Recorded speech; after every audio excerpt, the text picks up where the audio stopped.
সম্মানী ভাতা অবশ্যই আমি মনে করি ইনক্রিজ করা প্রয়োজন। সেই সাথে যেটা ইনক্রিজ করা প্রয়োজন সেটা হচ্ছে আপনাদের সম্মানের জায়গাটা।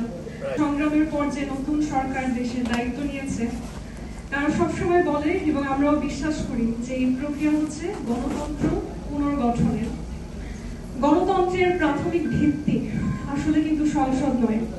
গণতন্ত্র শুরু হয় স্থানীয় সরকার দিয়ে, এবং স্থানীয় সরকারে আপনারা যারা মেম্বার আছেন তারা কিন্তু সরকারের সাথে তৃণমূল মানুষের কানেকশন করার ক্ষেত্রে সবচেয়ে আপনজন।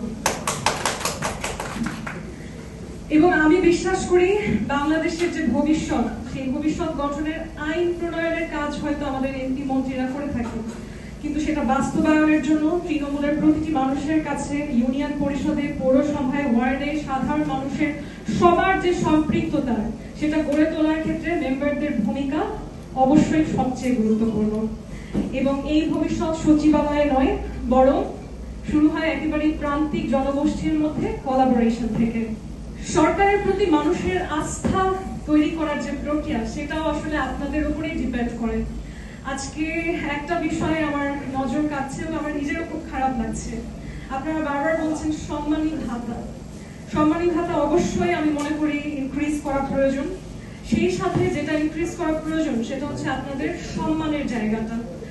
আপনারা কোনোভাবেই যাতে এই যে পুলিশি হয়রানি, এগুলোর হেনস্থার শিকার না হন, এবং যে সকল নারী মেম্বার রয়েছে, যেহেতু আমি নারীর প্রতিনিধিত্ব করি, আজকেও দেখছি স্টেজে আমি একজন, এখানেও আমি আসলে খুব বেশি প্রতিনিধিত্ব দেখছি না।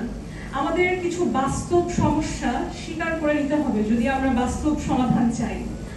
নারীর প্রতিনিধিত্বের জন্য, সমাজে নারীর অংশগ্রহণ বাড়াতে, নারীর সমস্যাগুলো সমাধান করতে যে সকল নারী মেম্বার রয়েছে তাদের জন্য কিন্তু আসলে আলাদা নিরাপত্তা ব্যবস্থার একটা প্রয়োজন আছে।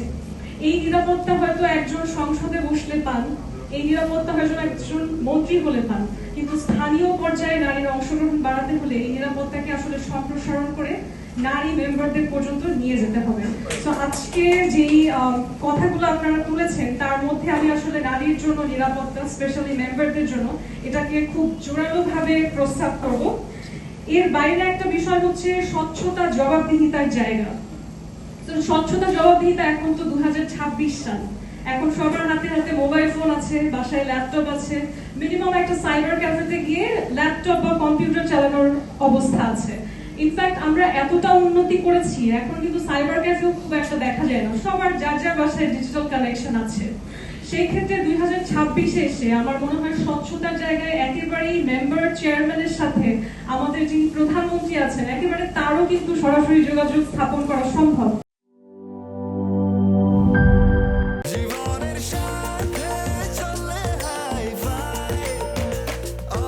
স্বাস্থ্যকর অল টাইম, সব সময় অল টাইম হেলদি লাইফ।